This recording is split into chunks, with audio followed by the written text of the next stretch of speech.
patay. Patay.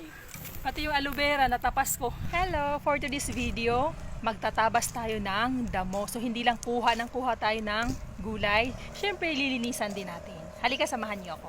Oh, haba-haba ng damo. So habang wala pang paperworks, eto muna. Pero mamaya may gagawin talaga ako.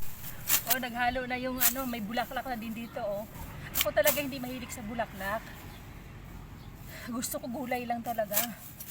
Pero dahil maganda din naman pala tingnan, nakita ko sa kapitbahay, ayan, ginaya ko lang, charot. So dito, tataniman ko to ng ng sitaw, at saka patola din. Tingnan nyo, damo ang umakyat. Tsaka may ampalaya ko doon. Diba? Baka mamaya may ahas na dito eh. Ang haba na ng damo. Tatamaan ka ng na. O sinong nakakaranas ng ganito? Dati nung nasa bundo kami, ganitong ginagawa namin. Nakakapagod, mainit, so walang choice dahil mahirap. Tsaka nakasanayan na rin dati. So, alam niyo ba kung anong bulaklak ito? So, andito na rin yung okra. Ito yun, oh. Sa pinaghalo-halo ko na lang yung mga tanim dito, mapakinabangan. Sunog na ba? Sa ka-vlog, sunog na yung kanin, sinaing. Nangangamoy. Ay, pati yung aloe vera natapas ko. Kapagod.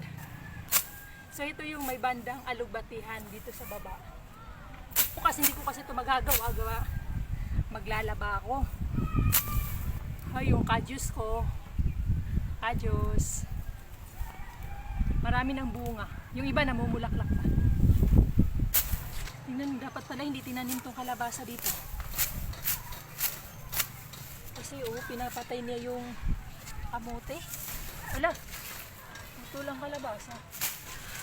Kaawang kamote. Talagang lunod na. Dito naman tayo sa may okrahan. Ang tataba ng okra. So wala pa siyang bunga. So andito na rin yung may bago din akong tanim dito na yung kamote. Hindi pa nga lang dumami. So ito ay bakanting lote lang talaga. So walang nagmamay-ari. Libre ang magtanim dito. Ala, patay. Patay. Buong tinig ba? Muntik na yung alugbati ko. Nagapas ko na din. So bukas ulit. Bye bye.